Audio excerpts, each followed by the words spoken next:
नमस्कार दोस्तों, मेरा नाम है अमित कुमार और ATC एजुकेशन चैनल पर आपका स्वागत है। और अगर आप मेरे इस चैनल पर नए हैं तो पहले इस चैनल को सब्सक्राइब करें और साथ ही बेल आइकन पर क्लिक करें ताकि मेरी आने वाली वीडियोस आपको जल्द से जल्द मिल सके। आज मैं आपको 12th क्लास की पॉलिटिकल साइंस का चैप्टर नंबर 4 का पार्ट सेकंड पढ़ाने जा रहा हूँ। पार्ट फर्स्ट ऑलरेडी मैं पहले पढ़ा चुका हूँ और अगर अभी तक आपने मेरी उस वीडियो को नहीं देखा है तो डिस्क्रिप्शन में दिए गए लिंक पर क्लिक कीजिए और उस वीडियो को जरूर देखिए। देखिए बच्चों, अब तक मैं आपको ये वाला पार्ट पढ़ा चुका हूँ, क्षेत्रीय संगठन। क्षेत्रीय संगठन में हमने दो चीजें पिछली क्लास में पढ़ी थी, जिसमें हमने यूरोपीय संघ और आसियान के बारे में पढ़ा था। आज हमारा जो टॉपिक होगा वो होगा देश। देश के अंदर हम दो चीजें पढ़ेंगे बच्चों, चीन और जापान। अब हमें चीन के बारे में जानना है, ठीक है बच्चों, ध्यान से देखिए। चीन दुनिया का एक ऐसा देश है जिसने बहुत तेजी से अपना विकास किया है। सन 1949 में साम्यवादी क्रांति हुई थी और चीन में सोवियत संघ जैसी सरकार बनी थी, ठीक है बच्चों। और साम्यवादी दल की जो सरकार थी उसका अर्थव्यवस्था और राजनीतिक दोनों पर प्रभुत्व था। और जो साम्यवादी शासन था उसके दौरान में बच्चों बड़े बड़े उद्योग लगाए गए थे चीन के अंदर, और यहाँ तक कि शिक्षा सुविधा को भी बढ़ाया गया था, यानी शिक्षा को बहुत अच्छी कर दी गई थी वहाँ की, ताकि ज़्यादा से ज़्यादा लोगों को एजुकेशन मिल सके, ठीक है। लेकिन जितनी तेज़ी से वहाँ का विकास हुआ था ना बच्चों, उससे डबल तेज़ी से वहाँ की जनसंख्या बढ़ी थी। यानी ये कहें कि जितनी तेज़ी से जनसंख्या बढ़ी थी उतनी तेज़ी से विकास नहीं हुआ था, ठीक है बच्चों। यहाँ तक कि कृषि उत्पादन जो था वो वहाँ की जनसंख्या के लिए काफ़ी नहीं था, यानी कम पड़ गया था। लेकिन चीन के पास में एक रास्ता था और चीन ने उस रास्ते को अपनाकर अपना बहुत तेज़ी से विकास किया, ठीक है बच्चों। तो क्या किया चीन ने, आइए देखते हैं। देखिए 1970 के दशक में चीन ने क्या करा, अमेरिका के साथ संबंध बनाने शुरू कर दिए, ठीक है बच्चों। और अमेरिका की नीति को अपना लिया, जिसे खुले द्वार की नीति भी कहा जाता है, ठीक है। जिससे चीन का विकास तेजी से होने लगा और चीन की जो अर्थव्यवस्था है बच्चों, ठीक है, उसमें तेजी से सुधार आने लगा था। अब हमें नए टॉपिक को पढ़ना है जिसका नाम है चीन द्वारा अपनाई गई नई आर्थिक नीति और सुधार के प्रभाव, ठीक है बच्चों। तो इस टॉपिक को बड़े ही ध्यान से आपको समझना है, पेपर में भी ये क्वेश्चन कई बार आ चुका है नई आर्थिक नीति का, ठीक है। देखिए नई आर्थिक नीति को अपनाने के बाद चीन तेजी से तरक्की करने लगा और चीन ने 1972 में अमेरिका के साथ संबंध बना लिए थे बहुत अच्छे खासे, और उसके बाद चीन ने अमेरिका की से सहायता लेना शुरू कर दी, जिससे चीन का बहुत तेजी से विकास होना शुरू हो गया। सन 1973 में बच्चों चीन ने 3 क्षेत्रों का आधुनिकीकरण करा था, और वो कौन कौन से क्षेत्र थे, कृषि, उद्योग और सेना, ठीक है बच्चों। और उसके बाद में सन 1978 में वैश्वीकरण की नीति को चीन ने अपनाया था, जिसे खुले द्वार की नीति भी कहा जाता है। यानी चीन ने धीरे धीरे पूंजीवाद को अपनाना शुरू कर दिया। आपकी बुक के अंदर ना डायग्राम है और डायग्राम के अंदर चेयर पे बैठी हुई महिला को दिखाया गया है चीन के रूप में, और जो उसके बगल में बैठे हुए चेयर पे व्यक्ति है उनको दिखाया गया है सोवियत संघ के रूप में, और चेयर के पीछे जो व्यक्ति बैठा हुआ है ना उसको अमेरिका के रूप में दिखाया गया है बच्चों, ठीक है। और जो चीन है ना, चीन की जो दोस्ती है वो किसके साथ में, सोवियत संघ के साथ। लेकिन चीन ने सोवियत संघ के साथ में धोखा देकर किससे अपनी दोस्ती कर ली थी, अमेरिका के साथ में। यानी चीन ने सोवियत को बहुत बड़ा धोखा दिया। फिर देखिए क्या हुआ, 1978 में चीन ने सेस की स्थापना करी थी। किस लिए करी थी बच्चों, ताकि वो विदेशी निवेश को अपने देश के अंदर बढ़ावा दे सके, ठीक है। सेस की जो फुल फॉर्म है वो पेपर में कई बार पूछी जाती है, तो उसको आपको बहुत अच्छे से याद करना है, स्पेशल इकोनॉमी जोन। जो अगर आपको हिंदी में इसे समझना है तो हिंदी में इसका अर्थ होता है विशेष आर्थिक क्षेत्र। यानी कि पूरी दुनिया के बड़े बड़े व्यापारियों को अब चीन अपने देश के अंदर इनवाइट कर रहा था। और उसके बाद क्या हुआ, देखिए बच्चों 2001 में चीन विश्व व्यापार संगठन का सदस्य बन गया था, जिससे चीन का जो प्रभाव था वो दुनिया में और तेजी से बढ़ने लगा था। आप देखिए कितना इंपॉर्टेंट टॉपिक है जो हमें जानना है, वो है भारत और चीन के संबंध। इसका पहला टॉपिक है भारत और चीन के संबंध ना बच्चों वक्त के साथ साथ बदलते रहे हैं, ठीक है। शुरुआत में भारत और चीन के जो संबंध थे वो सीमा विवाद की वजह से तनावपूर्ण बने हुए थे।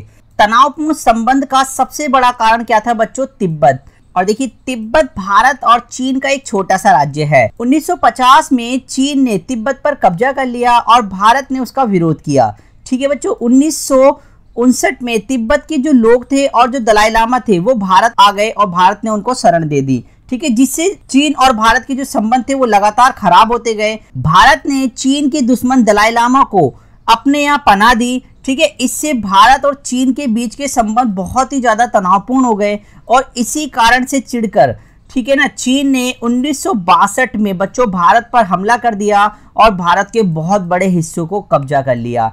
उस समय भारत के प्रधानमंत्री कौन थे, ये आप मुझे कमेंट्स बॉक्स में बताएंगे। चीन ना भारत के खिलाफ रहकर पाकिस्तान को आर्थिक और सैनिक सहायता देता रहता है, क्योंकि दुश्मन का दुश्मन दोस्त होता है। चलिए बच्चों, अब हम जानते हैं भारत और चीन के संबंधों में सुधार के बारे में। तो क्या भारत और चीन के बीच में संबंधों में सुधार भी हुए थे? तो बिल्कुल हुए थे, और उसकी शुरुआत हुई थी 1980 के दशक के बाद।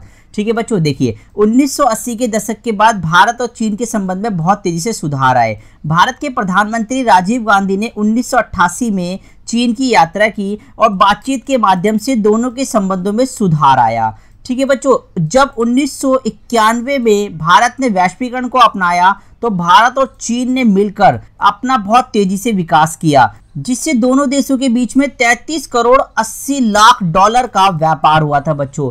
और फिर ये 1999 में भारत और चीन का जो व्यापार था वो हर साल 30% की दर से बढ़ता रहा, और सन 2006 में दोनों देशों का जो व्यापार था वो 18 अरब डॉलर पहुंच गया, जिससे दोनों देशों के संबंधों में सुधार का पता चलता है। और अगर ये भी बात तय है कि भारत और चीन के संबंध अगर खराब होते हैं ना बच्चों, उससे पूरे विश्व के व्यापार में गिरावट आएगी। इसके दो टॉपिक और हैं। दोनों देश सीमा विभाजन को सुलझाने के लिए आपसी समझ का समर्थन करते हैं। ठीक है बच्चों, और इस तरीके से भारत और चीन के संबंध धीरे धीरे लगातार सुधर रहे हैं। अब हम बात करते हैं जापान की। जापान एशिया का एक देश है। ठीक है बच्चों, इसके पहले पॉइंट को जानते हैं। जापान दुनिया का एक लौता ऐसा देश है बच्चों जिसने परमाणु बम की मार झेली है। अमेरिका ने 6 अगस्त और 9 अगस्त को, ठीक है, जापान के ऊपर परमाणु बम गिराए थे, 2 परमाणु बम गिराए थे। ठीक है बच्चों, तो एकमात्र ऐसा देश बना पूरे विश्व के अंदर जापान जिसने परमाणु बम की मार झेली है। अगर किसी देश के ऊपर परमाणु बम गिर जाए ना बच्चों, तो वो कम से कम 50 सालों तक तो अपना विकास किसी हालत में नहीं कर सकता। लेकिन जापान ने अपनी अर्थव्यवस्था में इतनी तेजी से सुधार किया, वो काबिले तारीफ। ठीक है, इसे एक चमत्कार के रूप में भी देखा जा सकता है। कुछ जापानी कंपनियों के नाम आप लोगों ने सुने होंगे, जैसे कि Sony, Panasonic, Honda, Hitachi, Canon, ये सारी की सारी कंपनियां जापान की हैं। ठीक है बच्चों, जो कि अपने अच्छी तकनीक के लिए फेमस है। और इसके बाद जापान ने अपना बहुत तेजी से विकास किया है। जो जापान के अंदर प्राकृतिक संसाधनों की बहुत कमी है, इसके बावजूद भी उच्च तकनीक के दम पर जापान ने अपना तेजी से विकास किया। और जापान आज एशिया की नंबर 1 अर्थव्यवस्था है और दुनिया की सबसे बड़ी अर्थव्यवस्थाओं में से एक है। ठीक है बच्चों, जापान एशिया का एकमात्र ऐसा देश है जो G8 में शामिल है।